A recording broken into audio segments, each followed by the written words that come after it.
How does one strike the appropriate balance between finding a morally good wife versus a hot wife?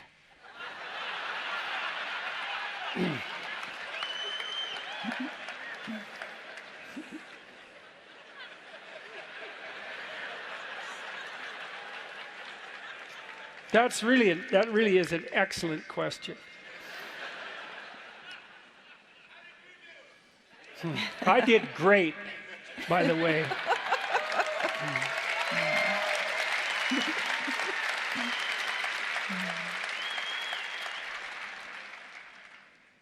I was watching a clip that someone pulled out of, I think, a talk I did at Cambridge, where I talked about this a little bit, and I talked about the observations I've had of people when they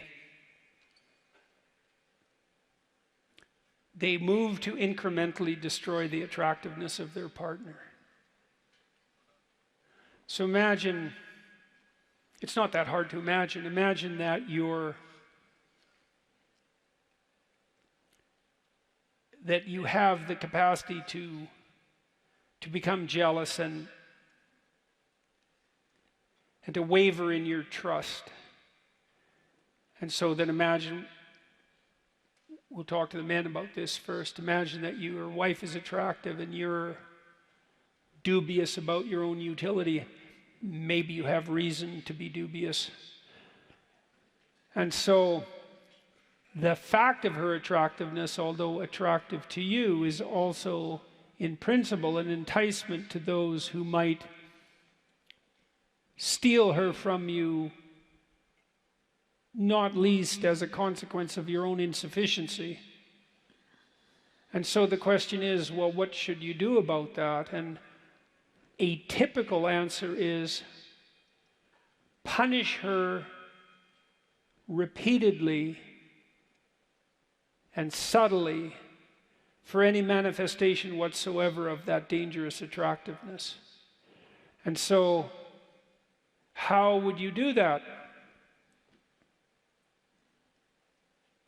Wait until she presents herself in an attractive manner, let's say with a sexual edge. Maybe you're going out for an evening. And then when she asks you how she looks, continue looking at your phone or attend to something equally trivial, make a slightly cutting comment, and deflate her. That'll teach her. And then do that 50 times. And then you won't have to worry about whether or not you have a hot wife, because she'll be so demoralized that the answer will be no. And then if you really want to play the game more effectively, that's when you can start complaining to her about how badly she's let herself go. Because then you can blame her for what you just did. And then you get to, well, not have your cake and not eat it too, let's say, and you can dispense with all the moral blame. And if you don't think you do that, you should watch very carefully. Because one of the things that people do is take the shine off those who are shining around them so that they don't look dim in the reflected light. And that's a terrible thing to do.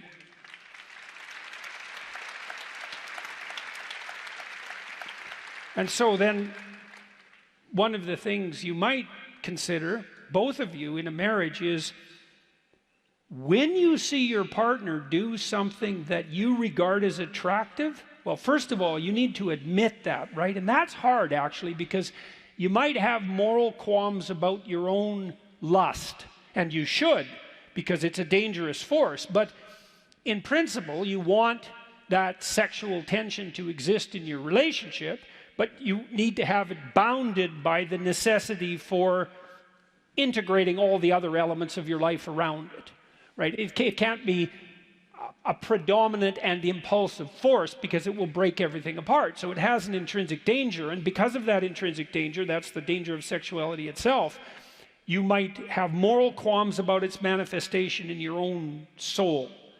And fair enough.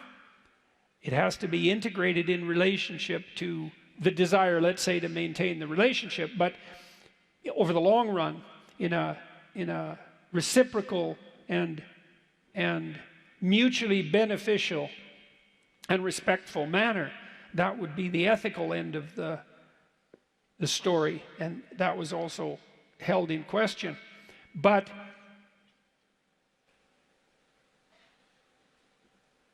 just because something can get out of control doesn't mean that it's intrinsically bad, and I would say that's certainly the case about sexual attraction. And if your partner is doing things that you find attractive, you might think really hard about rewarding that.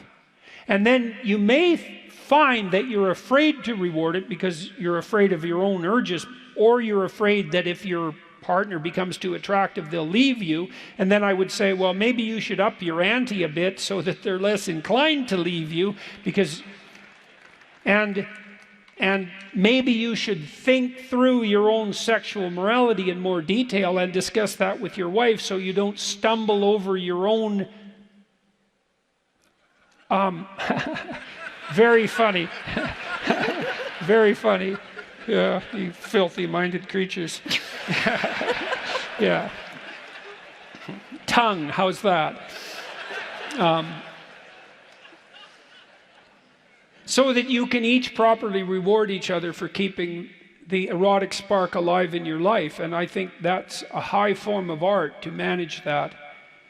Now, we know that married people have better sex lives than people who aren't married. And the whole culture, in some sense, advertises the opposite, but there's no data to indicate that that's true, because the vast majority of people who aren't in permanent, monogamous, long-term relationships are isolated and alone. And so it's not a good solution.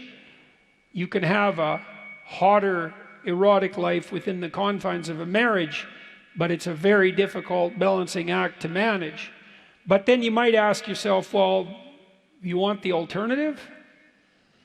Right? Even though it's difficult and challenging, the absence of that is in some sense a catastrophe of adventure, right? I mean, because there are a few reliable sources of profound motivation in life, and certainly sexual attraction is one of them.